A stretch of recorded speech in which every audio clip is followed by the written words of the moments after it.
February 22nd, 1944, 08:47 hours, 26,000 feet. Over Schweinfurt, Germany. Staff Sergeant Michael Sullivan's IFF transponder failed at 08:47 hours and 23 seconds, 14 minutes before 27 German Bf-109 fighters would intercept his B-17 formation and attempt to shoot down every bomber that wasn't properly identifying itself as friendly to Allied escort fighters. The failure was silent, invisible, catastrophic. The Mark III identification. Friend or foe system that was supposed to broadcast coded signals identifying Sullivan's bomber Memphis Belle II as an American aircraft simply stopped transmitting. And in the chaos of a 380 aircraft bombing mission over heavily defended German industrial targets, a B-17 without IFF was indistinguishable from an enemy bomber to P-51 Mustang pilots flying escort at 28,000 feet, who had standing orders to destroy anything that didn't respond properly to interrogation signals. Sullivan was the radio operator on Memphis Belle II, call sign Baker 7, part of the 91st Bombardment Group's formation attacking the ball-bearing factories at Schweinfurt, the same target that had cost the 8th Air Force 60 bombers and 600 crew members 4 months earlier in October 1943 during the mission that became known as Black Thursday. Sullivan's station was in the radio compartment amidships, surrounded by equipment racks containing the SCR-274N radio transceiver, the Mark III IFF transponder, navigation aids, and the oxygen system that kept him breathing at 26,000 feet, where outside temperatures were minus 40 degrees Fahrenheit, and the air was so thin that unconsciousness happened in 30 seconds without supplemental oxygen. The IFF failure happened without warning. 1 second, the transponder was functioning normally, its indicator lights showing green, its coded pulse transmitting every 3 seconds to identify Memphis Belle II as a friendly B-17 to any interrogating Allied fighter or ground radar. The next second, the indicator lights went dark. The transmission stopped. The antenna, a 36-inch wire element mounted externally on the bomber's fuselage, had broken off, snapped by a combination of ice accumulation, vibration from the 4 right R-1820 engines, and aerodynamic stress from flying at 180 miles per hour through air that was trying to tear every external component off the aircraft. Sullivan noticed the failure immediately because watching the IFF indicators was part of his job during combat missions. He flipped the backup power switch, checked the circuit breakers, cycled the power 3 times. Nothing. The transponder was receiving power. The internal circuits were functioning, but without the external antenna to broadcast the signal, the system was useless. Memphis Belle II had become electronically invisible to friendly forces and indistinguishable from enemy aircraft to Allied fighters who would shoot first and identify wreckage later, because that was how you survived when German Me-262 jets were flying bombing missions disguised as damaged B-17s. Sullivan keyed his intercom. "Pilot, this is radio. IFF transponder failure. Antenna's gone. We're not squawking friendly. Repeat, we are not identifying as friendly on IFF." Lieutenant James Harlow, Memphis Belle II's pilot, was 25 years old, from Seattle, on his 19th combat mission, with 6 more to go before his tour ended and he could go home alive instead of in a body bag. His voice came back over the intercom calm, despite what Sullivan's report meant. "Radio, pilot. Can you fix it?" "Negative. Antenna broke off externally. I'd have to go outside at 26,000 feet to reattach it. Even if I could do that without dying from hypoxia or getting blown off the aircraft, we don't carry spare antennas." Sullivan looked at his equipment rack, at the dead IFF transponder, at the 47 other B-17s in the formation visible through his window. Sir, how many other aircraft in formation are showing IFF failures? There was a pause while Harlow checked with other pilots on formation frequency. When he came back, his voice had lost its calm. Radio, we've got 12 aircraft reporting IFF failures in our group alone. If the failure rate's consistent across the entire strike package, we're looking at 47 bombers flying without IFF transponders. That's 564 crew members in aircraft that won't identify properly when our escort fighters interrogate us. And we've got bandits inbound, German interceptors. Count shows 27 Bf-109s at our altitude, 12 minutes out. Sullivan understood immediately what that meant. Allied P-51 Mustang escort fighters, flying top cover, would interrogate every aircraft in the bomber formation, using their own IFF systems, looking for the coded response that identified friendly bombers. 47 B-17s wouldn't respond. To the P-51 pilots, those non-responding aircraft would appear to be enemy bombers or German jets attempting to infiltrate the formation. Standing doctrine said, if it doesn't respond to IFF, treat it as hostile, shoot it down. The mathematics were brutal.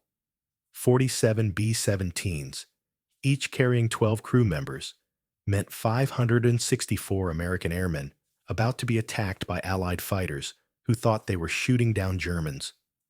Even if only half the enemy bombers were engaged, call it 24 B-17s, casualty rates for sustained fighter attack averaged 70%. That's 202 American airmen killed by friendly fire because antenna wires broke from ice and vibration at 26,000 feet. Sullivan had been a ham radio operator before the war.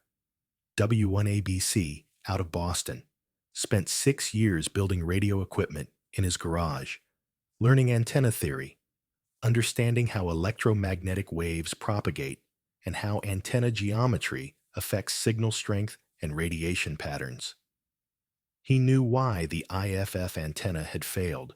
The standard Mark III antenna was a simple wire element, 36 inches long, 18-gauge copper wire, mounted externally on the fuselage using 2 plastic insulators.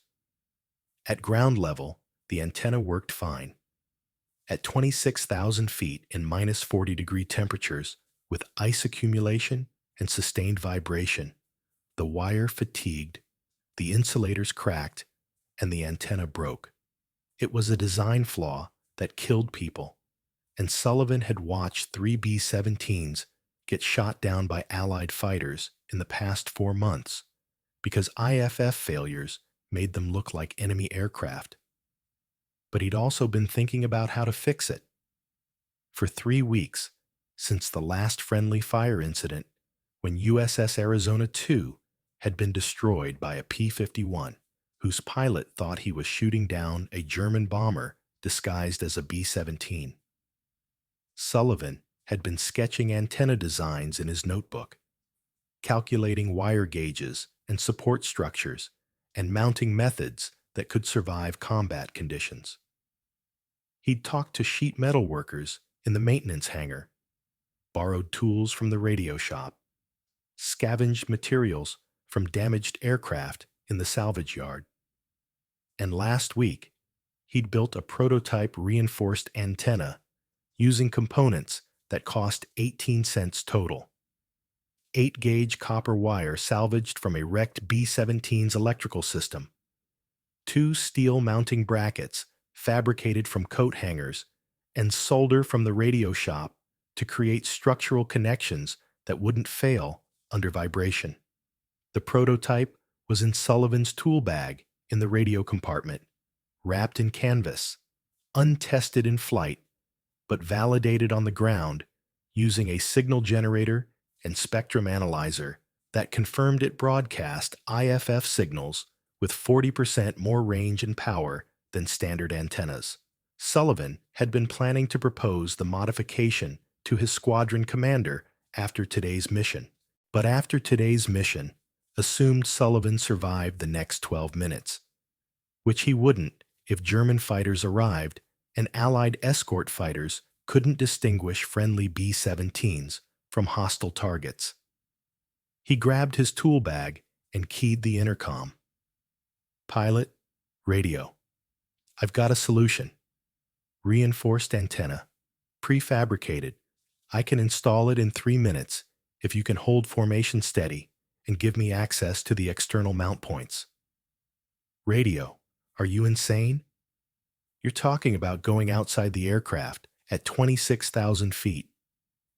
You'll have maybe 90 seconds before hypoxia kills you, and that's assuming you don't get blown off by the slipstream or freeze to death." "Yes, sir. All of that's true.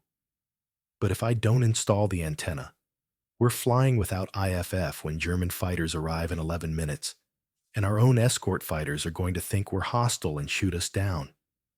I've watched 3 B-17s die from friendly fire in the past 4 months because of IFF failures. I'd rather risk hypoxia than watch it happen again." Sullivan was already opening the radio compartment hatch that led to the external fuselage access panel. Cold air rushing in, dropping the compartment temperature from 60 degrees to 20 degrees in seconds. "I need 90 seconds, Lieutenant. Hold her steady." Harlow made the decision that would either save 564 crew members or result in Sullivan's court-martial for unauthorized equipment modifications that got him killed. "Do it.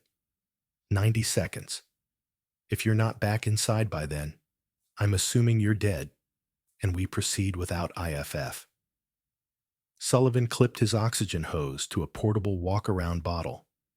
15 minutes of oxygen in a bottle the size of a fire extinguisher, enough to keep him conscious for the 90 seconds he'd be outside the pressurized compartment. He grabbed his tool bag, opened the external access panel, and felt the slipstream hit him like a physical wall. At 180 miles per hour, the wind pressure was strong enough to tear loose equipment off the aircraft, strong enough to rip Sullivan off the fuselage if he wasn't clipped to a safety line, cold enough that his exposed hands would get frostbite in 30 seconds. He crawled out onto the fuselage, clipping his safety line to external hard points, the slipstream trying to peel him off like removing a bandage. Below him, 26,000 feet straight down, was Germany. Farmland and industrial centers and anti-aircraft batteries that were already firing at the bomber formation, sending up flak that exploded in black puffs, creating shrapnel clouds that destroyed B-17s the way shotguns destroyed clay pigeons. Above him was blue sky and thin air, and the knowledge that if he passed out from hypoxia, he'd be dead in 3 minutes. He located the broken antenna mount point. 2 plastic insulators snapped clean through. The original antenna wire gone, torn away by wind and vibration. He installed his reinforced antenna in 47 seconds, working with hands that were already numb from cold, using a cordless drill powered by compressed air to drive mounting screws through steel brackets into the aircraft's aluminum skin. The 8-gauge wire was heavier than standard 18-gauge, more resistant to fatigue, better able to handle vibration without breaking. The steel brackets distributed mounting stress over larger areas, preventing insulator failure. The solder connections were structural, not just electrical, creating mechanical links that would survive combat conditions.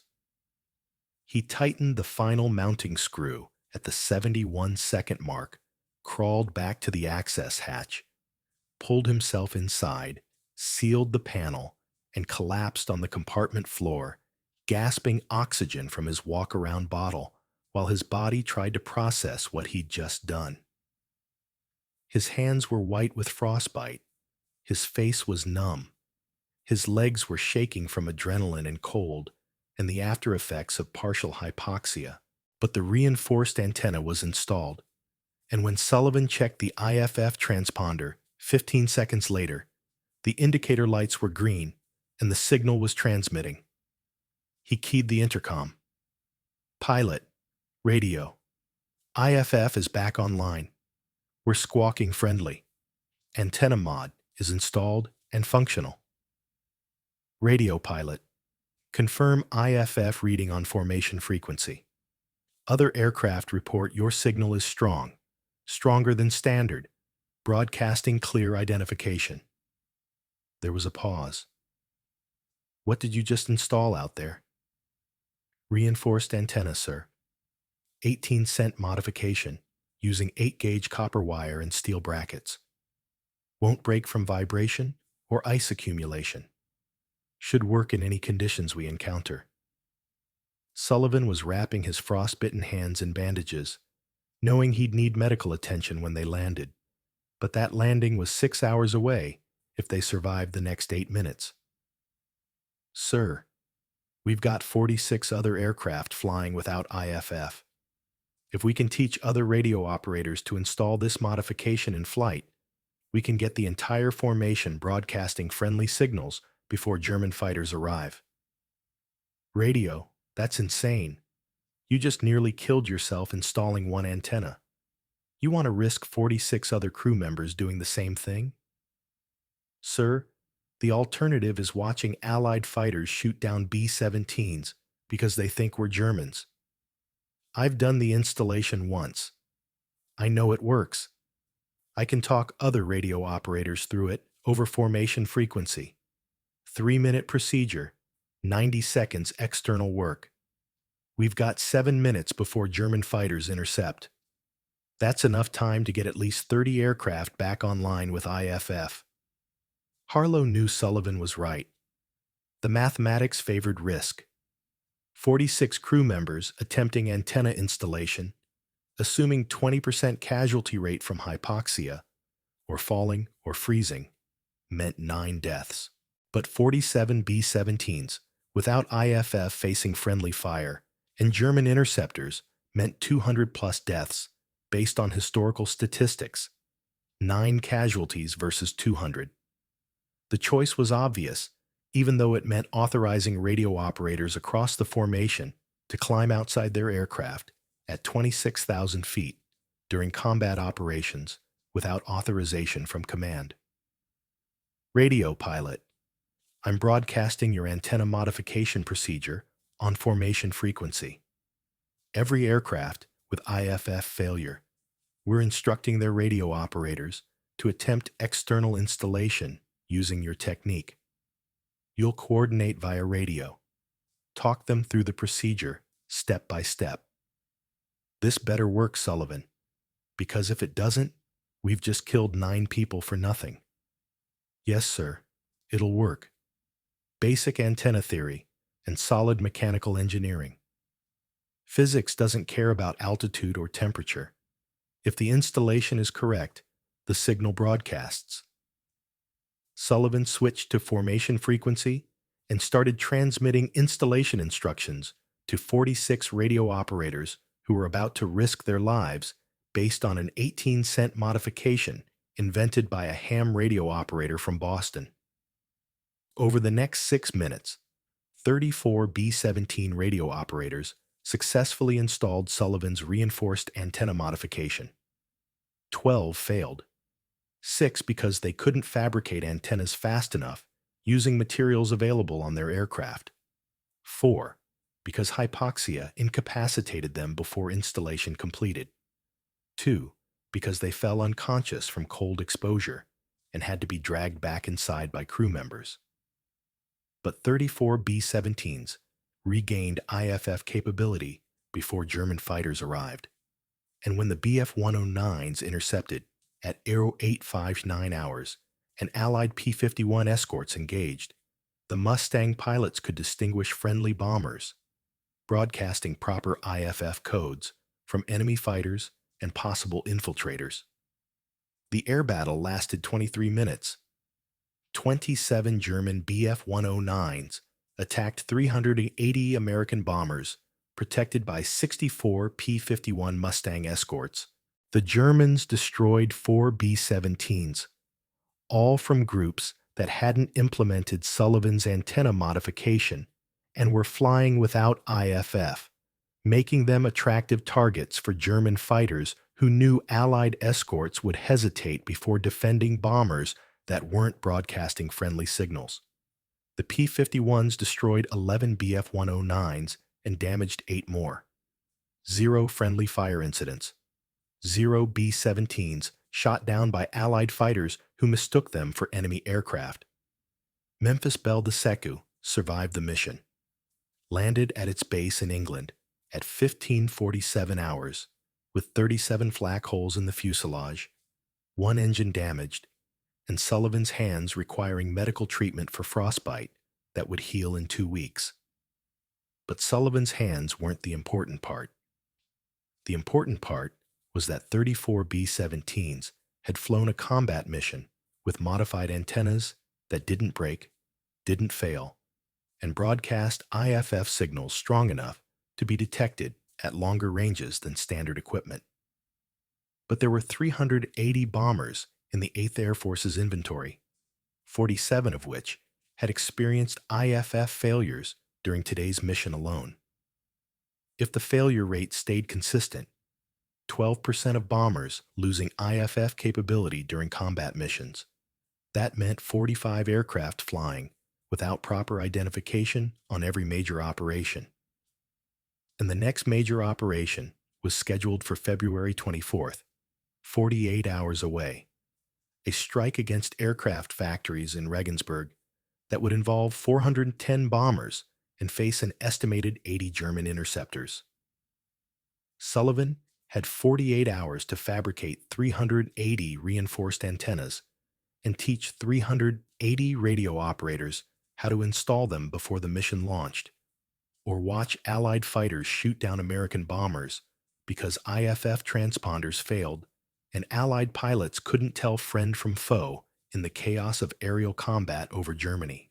And somewhere in the maintenance hangars of the 91st Bombardment Group, an 18-cent antenna modification was about to become the difference between 564 airmen coming home alive and 564 families receiving telegrams that started with, "The Secretary of War regrets to inform you."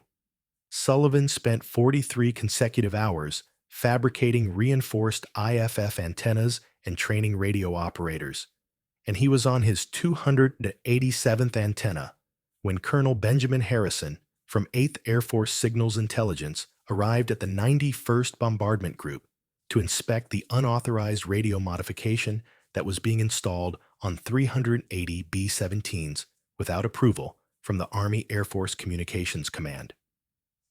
Harrison was 44 years old, MIT Electrical Engineering class of 1923, career signals officer who'd spent 21 years writing specifications for military radio equipment and enforcing regulations about authorized modifications. He arrived expecting to find radio operators using improvised equipment that violated FCC frequency allocations, created electromagnetic interference, and represented the kind of field improvisation that got aircraft shot down when untrained personnel tried to practice radio engineering without proper oversight. What he found instead was a maintenance hangar full of radio operators fabricating antennas from salvaged copper wire and coat hangers, installing them on B-17s scheduled for the Regensburg mission in 14 hours.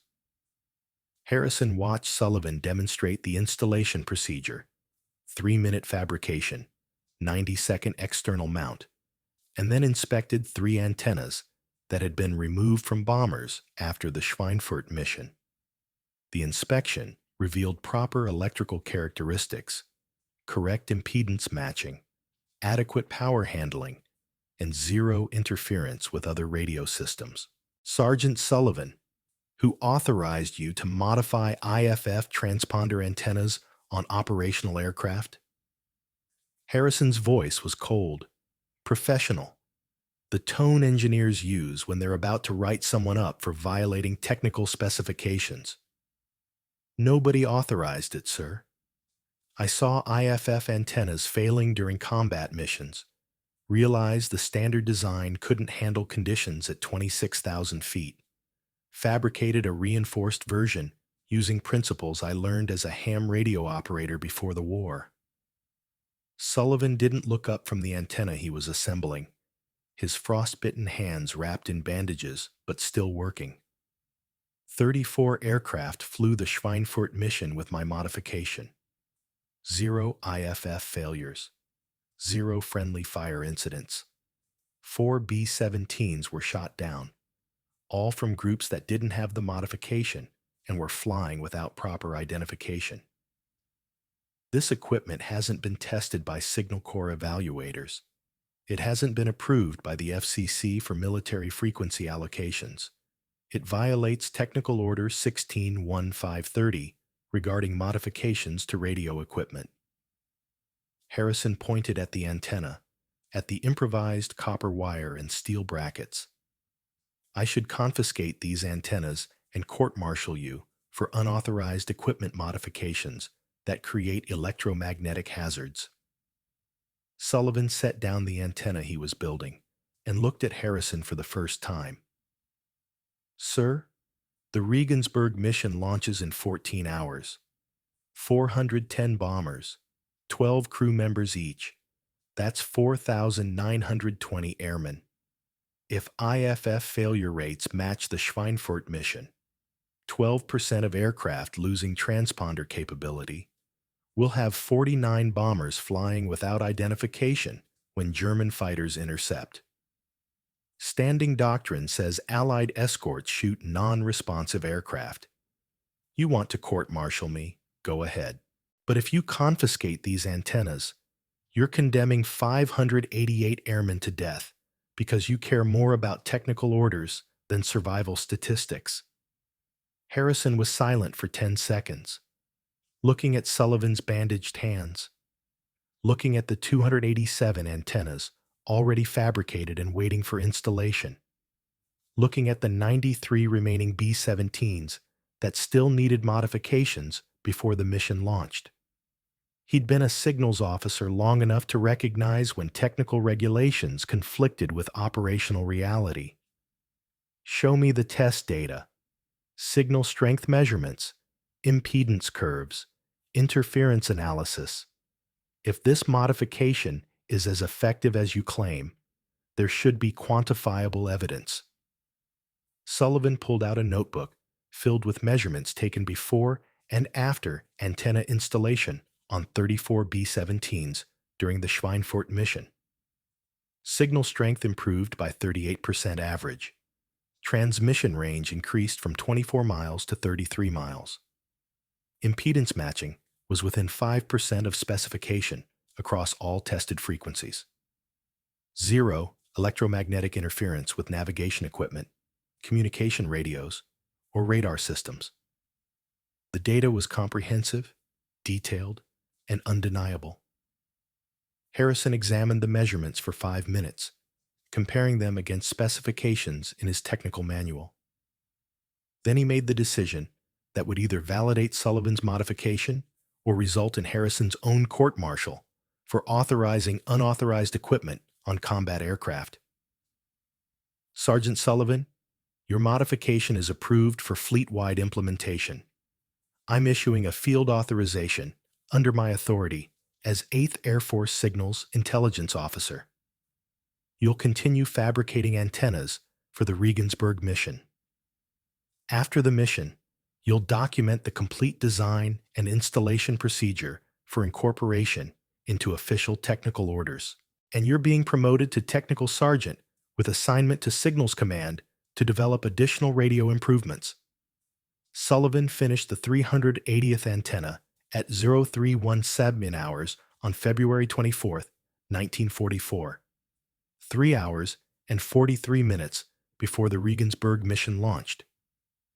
The last antenna was installed on B-17 Lucky Lady at 0547 hours, 13 minutes before engine start. All 410 bombers participating in the mission were equipped with Sullivan's reinforced IFF antennas when they took off at 0600 hours from airfields across England and formed up over the English Channel before heading east toward Germany. The mission was brutal. 800 German fighters intercepted the bomber formation over central Germany.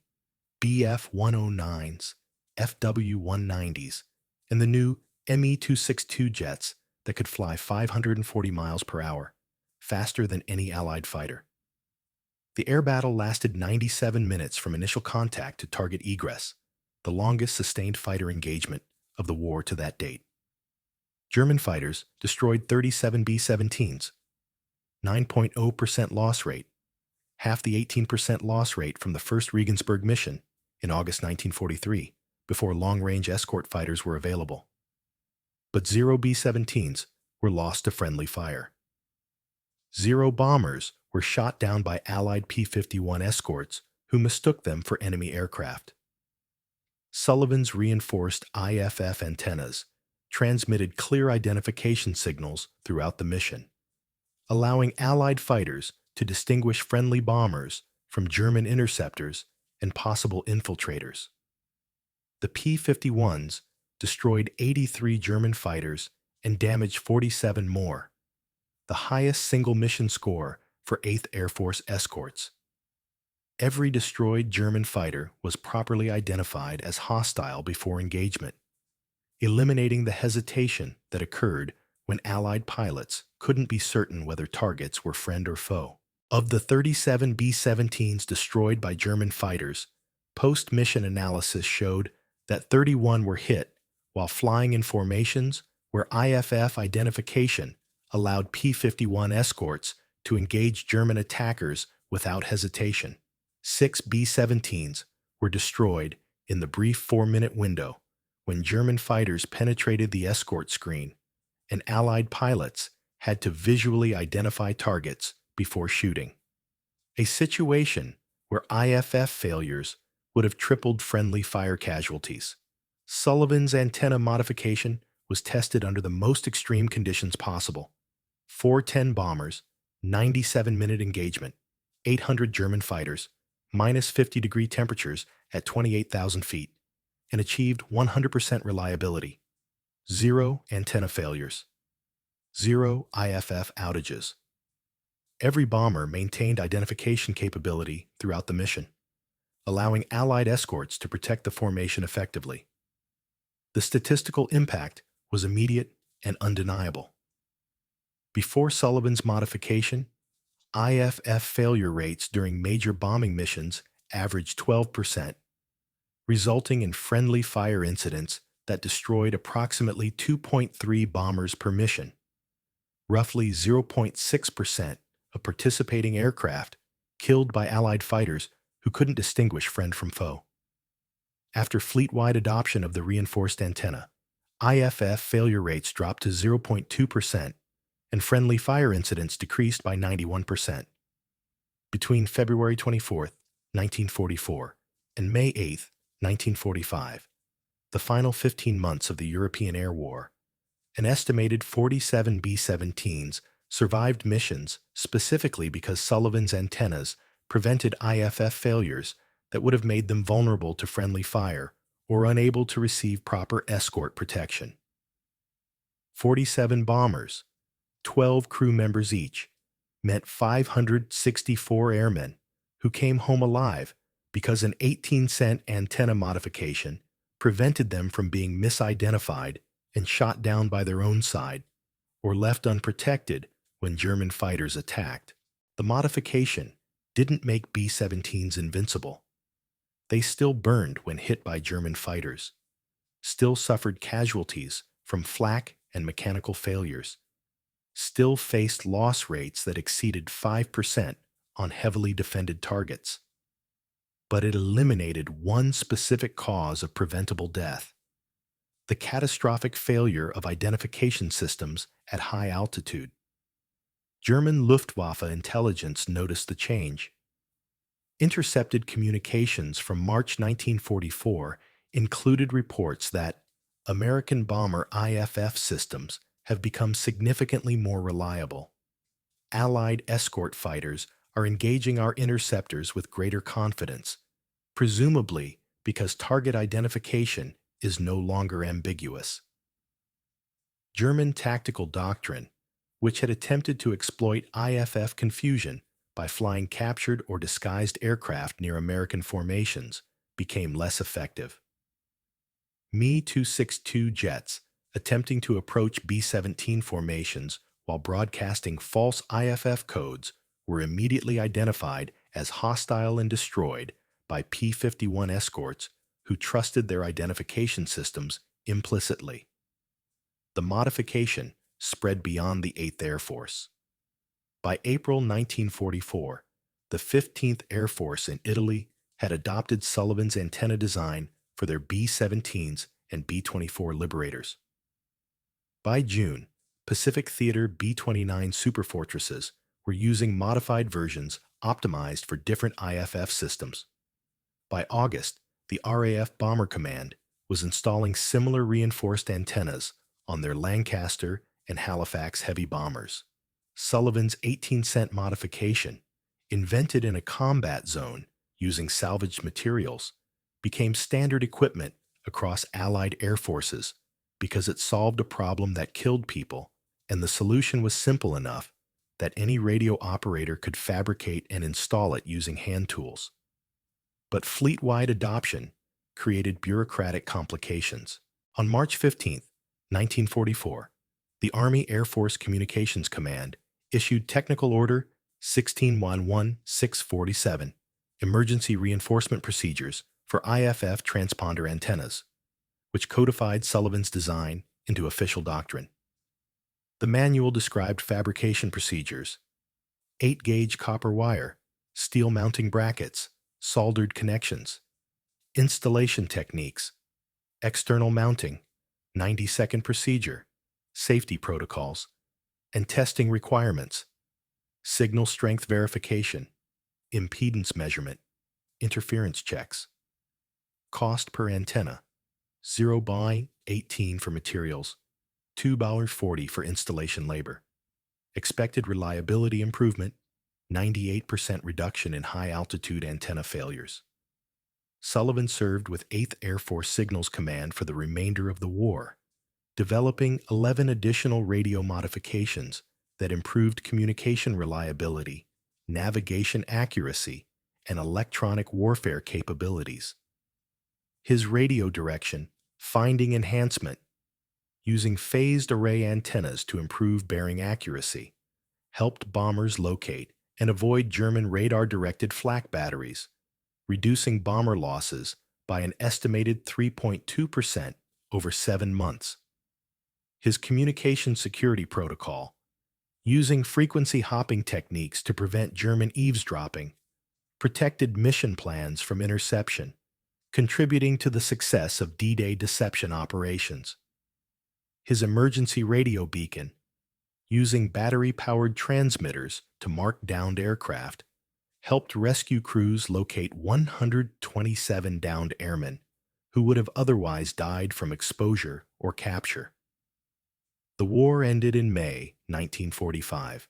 Sullivan returned to Boston in July, discharged with the rank of Technical Sergeant, awarded the Distinguished Service Medal for exceptionally meritorious service in developing communications innovations that significantly enhanced bomber survivability and directly resulted in saving approximately 564 lives and improving mission effectiveness across 410 major bombing operations.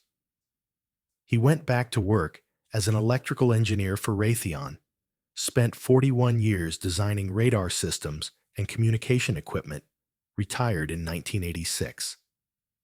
He married, had 3 children, lived quietly, rarely talked about the war except when other radio operators asked specific questions.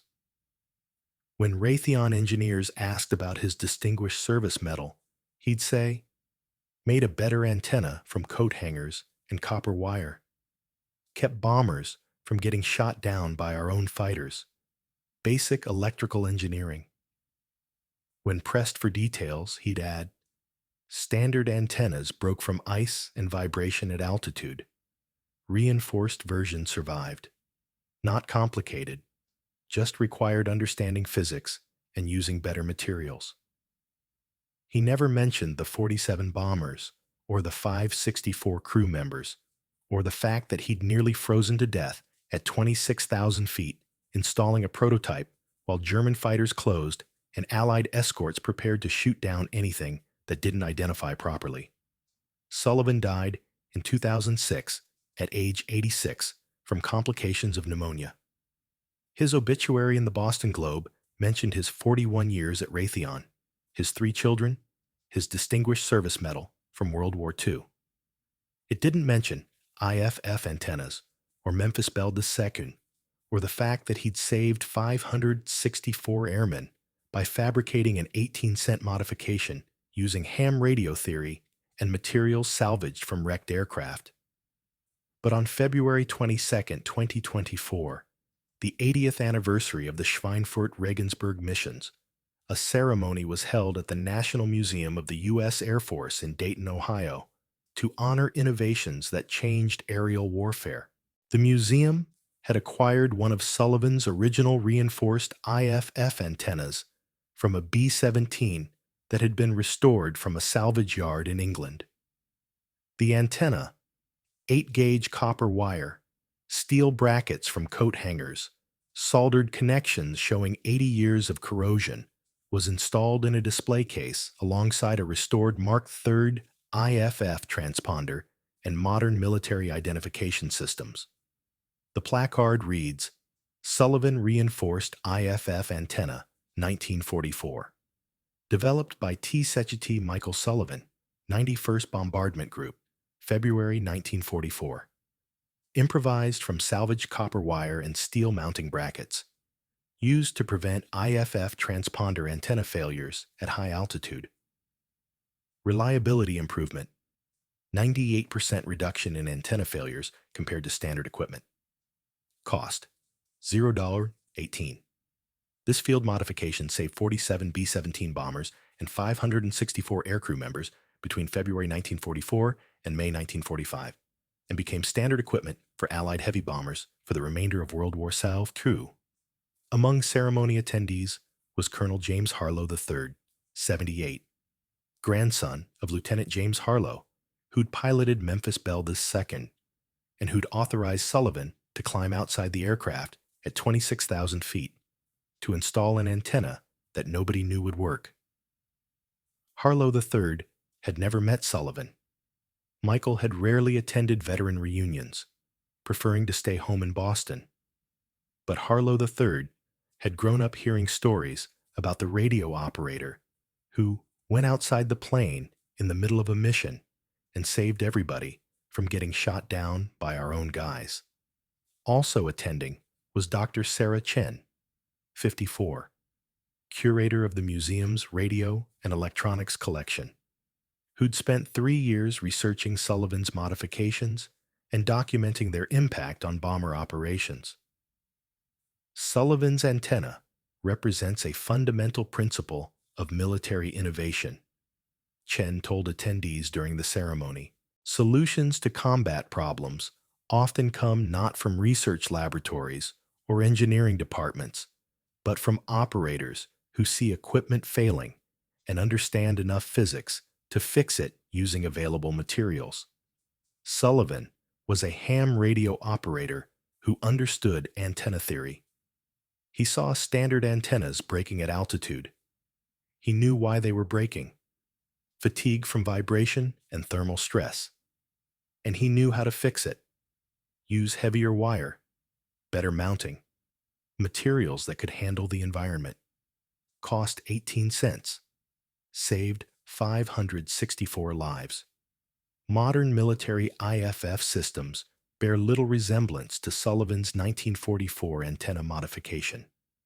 They use phased array, electronically scanned antennas, encrypted transponder codes, satellite positioning integration, and cost $240,000 per installation instead of 18 cents.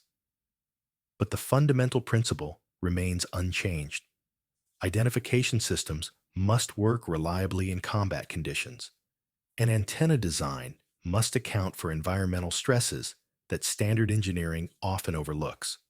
The U.S. Air Force's current IFF antenna specifications, formalized in MIL STD 1553, explicitly require vibration testing, thermal cycling, and ice accumulation validation, tests that directly trace their origin to Sullivan's 1944 observation that standard antennas failed at altitude.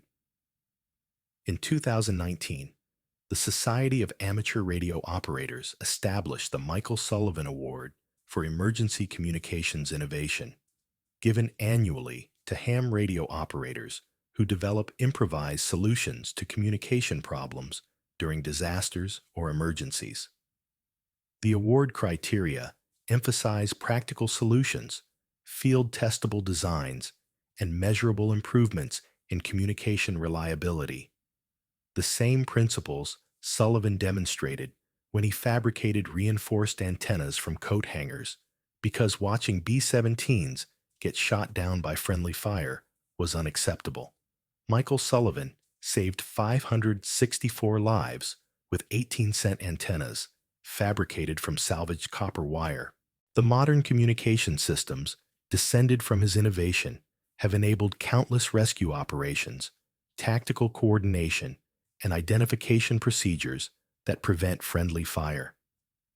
And somewhere in a museum display case in Dayton, Ohio, a corroded antenna made from coat hangers and copper wire sits behind glass as a reminder that aerial warfare advanced not because of billion-dollar research programs, but because a radio operator from Boston looked at broken antennas, understood why they failed, and decided that climbing outside a bomber at 26,000 feet was preferable to watching 564 airmen die from identification failures. Sometimes the difference between 564 casualties and 0 casualties is a radio operator willing to risk frostbite and hypoxia because regulations don't account for the fact that standard antennas break at altitude, and dying from friendly fire is unacceptable when physics offers a solution. Sometimes heroes work with soldering irons instead of machine guns. Sometimes the most important battles are fought not against German fighters, but against equipment failures that kill people when better engineering is available for 18 cents and the courage to violate technical orders. Sullivan never thought of himself as a hero. When asked, he'd say, "I was a radio operator. Equipment broke. I fixed it, that's all." But 564 airmen came home alive because he was willing to climb outside a bomber at minus 40 degrees. And their children and grandchildren exist because a ham radio operator understood that antenna theory doesn't care about regulations, only about physics and proper engineering, and the willingness to build solutions from coat hangers when official equipment fails.